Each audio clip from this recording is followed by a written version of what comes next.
Et comme nous le disions en ouverture ce matin, c'est une pause actu qui s'impose d'ailleurs. Nous parlons donc des Lions indomptables du Cameroun, comme vous le savez, qui ont été largement victorieux. C'était samedi dernier au stade Omnisport Amadou Ahidjo, 4 buts à 1 en faveur des Poulains de Marc Brice. Les mêmes Lions indomptables qui affronteront également demain du côté de Luanda en Angola, la formation angolaise toujours au match comptant pour les éliminatoires de la Coupe du Monde 2026 aux États-Unis et au Mexique. Alors, je commence par vous Bertrand. Bertrand Bicard, nous croyions qu'avec cette écrasante victoire des Lions indomptables, nous honnêtement on devrait aller à une affaire, on devait cesser le feu entre le MINSEP et la FECAFOOT, mais ce qui s'est encore passé hier du côté de l'aéroport international Yaoundé-Simalène était simplement regrettable. Les deux staffs sont arrivés à l'aéroport, le staff nommé par le MINSEP et le staff nommé par le président de la fédération, se bousculant pour entrer dans l'avion, d'autres interdisant à d'autres de ne pas entrer dans l'avion, ainsi de suite, ainsi de suite. Est-ce que ça fait de nous un pays sérieux? Non, vous faites bien de le dire. C'est un spectacle ahurissant qu'on a vu hier du côté de Simalène, justement après cette victoire éclatante des Lions. On s'est dit que beaucoup d'eau allait couler sous les ponts, mais il n'en est véritablement rien. Force est de constater ici qu'à la réalité, le problème a quitté le champ sportif depuis pour migrer à notre champ. Je vais même dire peut-être politique. Aujourd'hui, les gens ont leurs enjeux, leur propre calendrier qu'ils essayent de déployer comme ça au quotidien. Il faut pouvoir le dire, c'est triste, mais il faut pouvoir le dire. Parce qu'on ne pas convoquer la genèse du problème ici, mais en réalité, comme tout à l'heure, il y a le parler des textes. Vraiment, lorsqu'on les textes doivent pouvoir être la vitrine, le guide, le linéaire qu'on doit suivre pour arranger certains problèmes. Il y a quand même des textes qui régissent cette histoire-là, cette histoire de ce sport, notamment du football. Ces textes nous démontrent à suffisance aujourd'hui, nous disent qui doit faire quoi et comment les choses doivent être faites. On a vu... Moi, j'ai toujours eu l'impression, je vous relance Bertrand, ce n'est qu'une impression. J'ai lu les textes, que ce soit le décret de 2014 ou maintenant la convention de 2015. Peut-être que c'est moi qui ai des faiblesses au niveau de la langue. Je vous avoue que cette affaire est floue. Elle est véritablement floue. Elle est floue. Voilà pourquoi justement il y a le flou. Non, les gens qui ont écrit ces textes ne nous ont pas aidés. Mais qui a d'abord écrit le texte? Qui a écrit le texte? Vous savez, ce texte m'a toujours rappelé l'assujettissement des Afghans contre le franc CFA. Où c'était un Français qui signait pour la France, un Français signait pour le Cameroun. Donc ça veut dire que c'est les mêmes gens qui signaient le texte. Vous savez bien à l'époque, Joseph Ounan, on sait bien qu'il était dans ce Cameroun. C'était le normalisateur. Le normalisateur. Et ancien membre du gouvernement, ça veut dire un classique de ce régime. Et un maître en matière de droit. Voilà, surtout, il faut confondre la casquette de classique du régime, il faut le dire de manière claire, parce que il a signé le texte avec Adoum Garoua. C'est vraiment deux membres du gouvernement qui ont signé le texte. Ça veut dire que les sportifs même n'avaient pas droit de citer, les footballeurs n'ont pas eu droit de citer dans cette histoire. Mais il y a une autre question que certains se posent toujours. Bon, on ne va peut-être pas faire le débat ce matin, mais d'autres rétorquent à la suite de ce que vous dites. Pourquoi ils n'ont pas dénoncé ce texte depuis des années? Je pense que il est arrivé sous le ciel gris, ils s'entendaient normalement. Ils étaient encore amis. Chacun avait sa part. Bon, c'est pas ça, mais ça. Parce que quand deux westerns s'entendent, c'est bon. Voilà. Mais là, quand deux westerns ne s'entendent plus dans les revolvers, c'est un texte de dénoncer, mais ils s'entendaient, c'est clair. Et aujourd'hui, il y a anguille sous roche, il y a des problèmes. Chacun essaye d'utiliser les textes un petit peu en son pouvoir pour pouvoir aliéner l'autre. Ce que je voulais dire, c'est quoi avant pour dire qu'on a vu un semblant d'accalmie, comme il faut le dire de manière claire.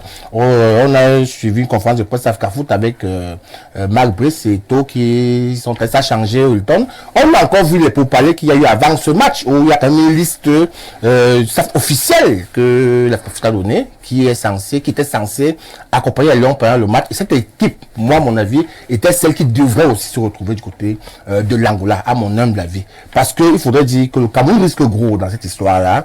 Quel que soit ce qu'on veut faire, qu'on pense, c'est l'Africafoot qui est la seule entité habilitée. Ça, il faut qu'on puisse le dire. Et ça, c'est à mon vision, qui est habilité à accréditer le staff technique des Lions qui est censé prendre part. Maintenant, si le staff du ministère pas se balader, rester dans les gradins, ou c'est pas quoi, travailler avec à côté, c'est une bonne chose, mais je pense que il faudrait que l'ambiance soit enseignée autour des Lions, il faudrait que tous les enfants du Cameroun s'asseyent pour essayer de fumer au calme de la paix, pour essayer d'avancer sur un angle bien précis. Merci, hein. Yaya Bello. La fête FECAFOOT ressemble à la fête PCRN, hein. Et on va sourire. Attends, qu'on te pose comme je te pose la même question. Yaya Bello, nous amenons notre honte en Angola. Nos Camerounaiseries, que nous avons pris la honte, on a donné au chien, et le chien en question est mort. On ne sait même pas là, on a enterré le chien pour aller encore reprendre la honte. C'est-à-dire que notre honte là, nous transportons nos poubelles pour amener en Angola, chez les gens. C'est-à-dire maintenant, il y a deux staffs qui se retrouvent en Angola. Comment les Angolais vont nous regarder? Alors, j'ai été très heureux d'apprendre que les Lions ont bien atterri à Luanda. Parce que je me demandais comment le pilote allait faire. Si la bagarre des grands, si la bagarre déclenchée dans les airs. Parce que c'est qu'on a vu à l'aéroport international de Yaoundé Simalé. C'est incroyable. C'est-à-dire que ce qui s'est passé au Hilton dimanche passé, c'était rien. Ça ne se passe pas comme ça. Donc merci déjà au pilote. Le pilote est vraiment il est très professionnel. Je crois qu'au prochain 20 mai, il faut qu'il soit décoré par le chef de l'État, si c'est un Camerounais. Bon, maintenant, j'ai toujours pensé, hein, je l'ai dit plusieurs fois, c'est un problème de texte. Pas même du respect ou de l'application du texte, mais de la conception de ces textes, surtout les statuts, la convention de 2015, qui donne une position très forte à l'État. Ouais. Moi, je crois que c'est par là qu'il fallait que les gens de l'Africafoot commencent. Parce que, vous voyez, les gens de l'Africafoot, ils n'aiment pas qu'on leur dise que eux aussi se sont souvent trompés de stratégie. Dès que vous avez dit ça, on vous catégorise, enfin, on vous met dans l'équipe qu'ils appellent FC Ibou. Pourtant, c'est par là qu'ils devraient commencer. Parce que là, j'ai l'impression que le combat est tout autre chose. Hein. C'est-à-dire que j'ai l'impression que ces gars sont en train de se battre pour le contrôle de la gestion financière, tout simplement. Parce que je ne comprends pas pourquoi ces personnes ne peuvent pas travailler ensemble. Pourquoi ils ne peuvent pas travailler ensemble? Si l'objectif est de faire bien fonctionner l'équipe, de faire que l'équipe travaille, l'équipe joue bien et l'équipe gagne, où est le problème? Mais j'ai l'impression que, comme je le disais, c'est un problème de contrôle de la manne financière. Surtout, je crois, au poste de... un problème de contrôle de la caisse. Voilà. Surtout, là, nous sommes chez le coordonnateur. Voilà, au niveau du... C'est lui qui a la caisse. Voilà. Je crois que la clé du problème est à ce niveau. Et chacun son caissier. Voilà. Samuel Eto'o à Benoît. Voilà. Et le MINSEP à Banla. Banla, qui est un ancien, disons comme ça, entre guillemets, églisien. Qui est réclusé, entre guillemets. Donc, il faudrait juste rappeler que, bien que le coordinateur ait la caisse, l'ordonnateur, c'est quoi FECAFOOT? L'ordonnateur, c'est lui qui ordonne. Ça, il faudrait qu'on puisse rappeler. Ça veut dire qu'il a un regard très pointu et très ouvert sur cette histoire. Effectivement, l'ordonnateur, c'est le président de la fédération. Voilà. Maintenant, je crois à la fédération, il y a, je crois, un comptable du ministère des Finances qui s'assure de la régularité des dépenses. Ouais. Maintenant, c'est au moment de dépenser que tout se joue. Parce que le président peut décider, hein, qu'on sorte, je dis un exemple comme ça, 100 millions pour faire venir les joueurs, par exemple. Dans cet argent, on peut dépenser 20, 30 millions. Le reste, plan d'autres décisions. Tu as tout compris. C'est à ce niveau que ça se joue. Ce n'est même pas au niveau d'ordonner les dépenses et tout. Lorsque nous allons louer les avions. Voilà. Donc, j'ai dit donc aux gens de l'Africafoot et surtout à leur président qu'il faut, quand cette affaire passe à un moment ou à un autre, il faut qu'on tourne cette page. Je crois qu'à un moment ou à un autre, il faut qu'il s'élève. Et donc, lorsque l'affaire va se calmer, il faut revoir la convention de 2015 qui a donné une... On ne demande pas d'exclure l'État, que l'État n'ait pas un droit de regard sur le fonctionnement du football. Mais il faut redonner une bonne position, une position acceptable à la FECAFOOT pour que ce genre de situation ne se reproduise plus. J'insiste que les textes là, vraiment, les gens qui ont écrit les textes là, ils étaient forts. Hein. Ils savaient que ce qui est arrivé là devait arriver. Exactement. Ils le savaient très bien. Ils le savaient. Parce que quelque part, on vous dit que le président de la FECAFOOT peut nommer le coach sur avis obligatoire. Ça veut dire quoi? Ça veut dire quoi? Voilà le flou qu'on a mis dans les... Bon, si je dois y donner un avis dans tes affaires, il y a un problème. Pourquoi on n'a pas dit clairement qu'au Cameroun, celui qui nomme le coach, c'est le président de la FECAFOOT, ou alors celui qui nomme le coach, c'est le ministre des Sports. Point bas. Ça devait trancher cette affaire, n'est-ce pas, Guy Albert Bomba? Exactement. Parfait. Je vais rebondir en soutenant ce que Yaya venait de dire tout à l'heure, où il dit que, je crois, dans ces textes-là de 2015, on a donné une forte responsabilité à l'État. Vraiment, Yaya a dit tout à l'heure qu'il a embelli le mot, le thème, en disant que vraiment il faut que les gens de la FECAFOOT comprennent. Ils ne comprennent même d'abord rien. C'est de ça qu'il s'agit, parce qu'il faut dire la vérité. Tu ne peux pas faire, les enfants disent au quartier que le porteur est capricieux. Tu ne peux pas faire la force avec la force. Quelqu'un est plus fort que toi, tu fais la force. Et non pas seulement ça. La mafia, elle a ses lois. Elle a ses règles. Hein, parfait. Elle a ses règles. Ça veut dire quoi? Ça veut dire que quand on est dans une tontine, tu viens tontiner, tout le monde tontine. Quand c'est à ton tour, tu brandis maintenant, tu dis que nous, voilà ce qu'on a l'habitude de faire. Mais pourtant, tu as mangé la viande des autres. Maintenant, il faut rembourser la viande, tu refuses de rembourser. C'est de ça qu'il s'agit. Ici. Pour parler un peu comme au quartier. Oui. Parce que nous sommes dans une tonton, nous sommes dans une grosse mafia, oui, qui a commencé depuis le haut. Parce que si vous travaillez avec quelqu'un, parfait, si vous avez un patron, et que chaque jour vous travaillez avec votre patron, il ne vous refuse rien. Chaque jour que vous demandez quelque chose, il vous donne ce que vous voulez. Vous demandez le bic, il vous donne. Vous demandez ceci, il vous donne. Il ne vous met jamais un frein. Comprenez que vous n'êtes pas sûr qu'il vous aime. Oui, le président de la FECAFOOT aurait compris ça depuis. Vous ne pouvez pas travailler avec quelqu'un tout le temps, il te dit oui. Quand tu lui demandes quelque chose, il te dit oui sur tout. Il ne te dit jamais non. Vous êtes quand même pertinent. Hein? Oui, je suis en train de vous dire quelque chose de très sérieux. Il vous dit oui tout le temps. Toi, ça ne te pose pas un problème. À un moment donné, toi, tu peux te dire que tu es trop fort. Tu es trop beau. Tu es trop beau. Oui. Évoluons dans le débat. Et maintenant, oui. Et maintenant, qu'est-ce qu'il arrive? Quand tu vas demander, quand il fallait chasser l'autre blanc, Conceição, l'ordre est venu d'où? On est allé chercher du haut. Du haut. Quand il fallait chasser Yannick, on est parti où? Yannick Noir, c'était où? En haut. En haut. Quand il fallait prêter l'argent pour aller au Qatar, on est parti où? En haut. Bon, maintenant que l'organisateur du game, le 10 février dernier, a dit que vraiment, on a donné beaucoup d'argent à la fête, il faut qu'on voit, on met les yeux sur ça. J'ai donné, il a pas dit que je vais donner, j'ai donné des instructions, on a donné des instructions au ministère en charge. Mais toi-même, si tu n'es pas sage, on dit souvent chez nous que c'est-à-dire quoi? Si tu ne connais pas tailler le crayon, regarde l'oreille du chien, tu verras comment c'est pointu. Donc même avec ça, toi tu ne vois pas. Tu n'es pas sage, tu ne fais pas preuve d'un peu de sa sagesse. Maintenant quand on dit réorganiser l'affaire, tu pleures quoi? Est-ce qu'on pleure ici? On ne pleure pas.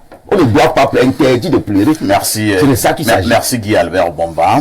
Passons également la parole à Pierre Blériot Niémec. Pierre Blériot, je suis désolé d'en reparler encore ce matin avec le cinéma de mauvais goût que nous avons vu hier à l'aéroport international de Yaoundé-Simbelène. Nous sommes encore dans l'obligation de nous poser la question ce matin de savoir si réellement il y a des très hautes instructions dans ce pays, quelle est cette affaire où on dit que le président Paul Biya a donné des très hautes instructions, mais nous voyons que l'imbroglio persiste. Blériot, explique-moi un peu cette affaire. Bon, est-ce que j'ai la clé? Le président Paul Biya doit donc savoir qu'il y a des gens qui vont souvent s'opposer à lui. Bien évidemment, il faut qu'il se prépare à ça. Moi, ce ne sont pas tellement ces hautes instructions qui m'intéressent. Ce qui m'intéresse, c'est le désir que certains manifestent de voir les Lions être battus. Si ceux qui disent tellement aimer le football et qui ont été des professionnels de haut niveau avaient l'amour pour ces Lions indomptables, ils allaient, ne serait-ce que pour ces 2 matchs, laisser les enfants jouer dans la sérénité.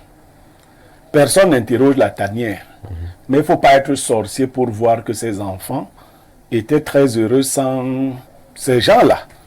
Ils l'ont même manifesté. Moi, je vais même vous faire des révélations. Quand vous alliez dans leur hôtel, qu'est-ce qu'ils faisaient après avoir mangé? Ils s'enfermaient et ils se mettaient à danser beaucoup.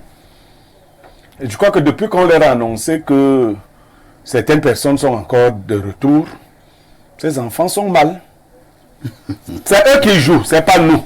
C'est pas nous. Nous ne jouons pas. Bon, si on veut gagner, c'est eux qui doivent nous dire les conditions qu'ils doivent avoir pour gagner. Pour qu'on gagne. Alors, il y a des anciens joueurs qui président aujourd'hui. S'ils en sont encore capables, ils peuvent descendre dans la tanière. Hein. Ils portent les godasses. Ils portent les godasses, ils vont jouer. Ok, c'est vrai qu'en très peu de temps, ils ont pris beaucoup de ventre et tout. Bon, je sais pas, ils vont finir peut-être comme Maradona. Blériot, nous ne parlons pas des individus. Moi, non, je dis que... Nous parlons de ce qui dérange. Oui, je dis ce qui dérange. Si ces gens-là pensent qu'ils peuvent... Et ils ont... Vous voyez ce qui se passe à l'aéroport. Devant des gens qui doivent passer un match mardi. Le dimanche soir, il y a des tiraillements pour entrer dans l'avion, pour ci ou pour ça. On nous rapporte même qu'arrivé en Angola, il y a des tiraillements parce qu'il y a quelqu'un qui conteste le fait qu'on lui retire pour un temps la gestion. Mais le DP l'a dit. Moi, je ne sais pas s'il fallait que Biya redescende sur le terrain. Lorsque le ministre Moelle Kombi avait voulu reconduire de manière cavalière le contrat de Concessao, qu'est-ce qui s'était passé? Voilà. Quand Biya était du côté d'Eto, est-ce que c'était difficile pour Eto de le savoir? Est-ce que, non, mais vraiment, ne cherchons. Biya était du côté d'Eto. Est-ce que c'était difficile? On a instruit Kombi d'arrêter tout. Oui. Et qu'est-ce que Kombi a fait? Il a fait profil bas, il a tout arrêté, il a disparu. De la circulation. Ce n'est pas ce qui s'est passé. Est-ce qu'il faut la magie pour savoir où se trouve la position de Biya aujourd'hui? Voilà. Kombi, lui, ne peut pas résister aux injonctions de Biya. Clair. Ce n'est que des gens qui ont pris l'habitude de faire de la défiance. Parce qu'ils disent que si tu les méprises une fois, ils te méprisent 3 fois. Qui peuvent résister. Mais je dis, l'affaire qui a commencé là, elle est une bonne affaire. Parce qu'elle permettra à chacun de voir qui est qui fait quoi. On est allé jusqu'à saboter la carrière de certains, tenter de saboter la carrière de certains joueurs. Parfois, ici, pour des joueurs qui sont venus vous donner 2 victoires, ils ont déjà donné une. Au lendemain, le jour de la première victoire, vous vous mettez à écrire à leur club. L'information est vérifiée? Non, il faut la vérifier. Ça, c'est l'information est vérifiée. Alors, je dis que si l'information est vérifiée, c'est dangereux. Si cette lettre que nous avons aperçue n'est pas un fake, non, moi je n'ai pas la preuve. Mais si cette lettre n'est pas un fake, si elle est réelle, je crois qu'il y a des gens même qu'il faut chasser de ce pays, chasser définitivement. Si cette lettre est réelle, parce qu'on avait déjà fait quelque chose de semblable à Onana. C'est vrai, Onana est aujourd'hui au-dessus de ces petites intimidations. Mais il y a encore des jeunes là qu'on peut intimider. Exactement. Donc André, tu sais, je t'envoie ce message, c'est toi, et Aboubakar, toi et quoi, Choupo, qui est des leaders, Gande. Faites le nécessaire pour demander aux autorités de vous débarrasser de ceux qui vous gênent. Parce qu'on sait ceux qui vous gênent. Débarrassez-vous de ceux qui vous gênent. Vous savez, parce que toute proportion gardée, c'est inopérant de rejeter la faute sur un seul pan. il y a deux Toi, tu as entités. rejeté ta faute.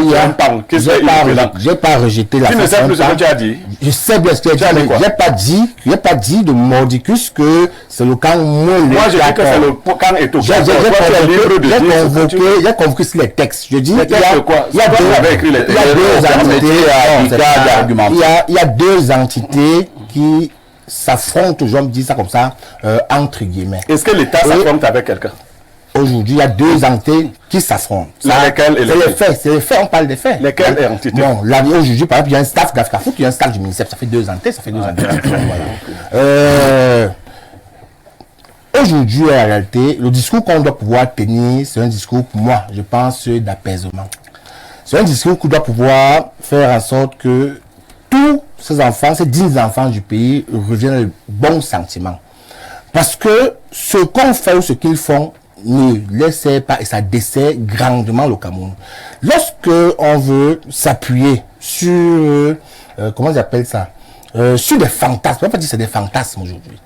Personne aujourd'hui ne peut, avec exactitude, dire que le ministre est en train de suivre les hautes instructions. Personne aujourd'hui, même en capacité, de dire que était capable. Je vais aller. Personne, vous avez le droit de contester la c'est l'insurrection. Je ne doute pas. C'est l'insurrection. Je dois vous rappeler que c'est l'insurrection. Je dois vous rappeler que récemment le ministre d'État. Je dois vous rappeler que récemment le ministre d'État a signé un éditorial où demandait aux ne pas suivre ça. Il n'est pas chargé des hautes instructions. C'est l'insurrection. Je vous dis que un ministre qui n'est pas moi. Il n'est pas chargé de ça. A demandé dans une éditorial. Je te dis que ce n'est pas son rôle. Est-ce que nous sommes d'accord? C'est les insurrections. Non, vous savez, moi, quand des faits. Moi, je ne parle des faits. Voilà. Je vous dis, c'est un ministre d'État qui est censé être rectilien vis-à-vis de un seul ministre qui est chargé des hautes instructions, c'est le LGPR. Le reste, c'est l'insurrection. Je suis donc en train de vous dire que je ne parle pas de moi. Non, moi, je parle même de personne. Le reste, c'est de l'insurrection. Je suis en capacité de mettre dedans en disant qu'un propre ministre d'État a signé un éditorial où il demande... Même si les ministres le disent, c'est de l'insurrection. Non, vous savez qu'au moins c'est un indicateur qui prouve... Vous allez chuter Bertrand. Il prouve qu'on peut parfois remettre en doute. Ce que je voudrais dire, c'est quoi? Parce qu'aujourd'hui, en réalité, il y a deux camps qui s'affrontent. Et il est hors de question, ça je le dis encore avec fermeté, que dans une organisation, c'est les employés qui doivent choisir avec qui ils veulent travailler. Non, mais sont les employés. Les joueurs. Il y a hors les employés de qui? Mais qui vous a raconté cette histoire? Les joueurs. On pouvait le traiter d'employé. Je dis que les joueurs qui sont les employés de qui? Les joueurs qui sont payés. Quand les joueurs qui viennent jouer, ils sont payés par l'Africafoot. Les joueurs sont payés par l'Africafoot. C'est ça. Il est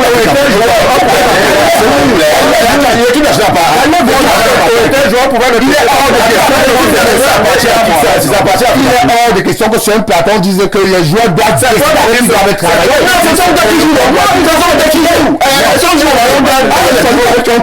qui dis ce qu'on doit faire. Est-ce qu'on joue dans le bureau? Tu crois que c'est le joueur travail? On vous donne un travail que un point et tout. Alors on met de l'ordre sur ce plateau. L'Africafoot donne. Nous allons remettre de l'ordre sur ce plateau. Mais pour vous que les deux entités puissent trouver le juste milieu. Et je continue à dire le débat de dire que avec deux entités, l'État est l'État. L'État c'est l'État.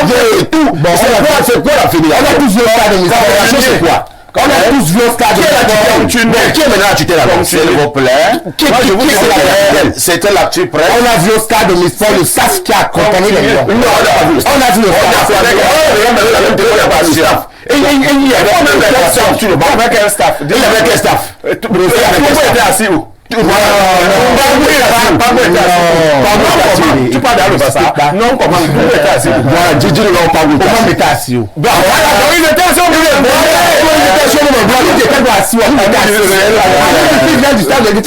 Ça veut dire qu'on a s'il vous plaît.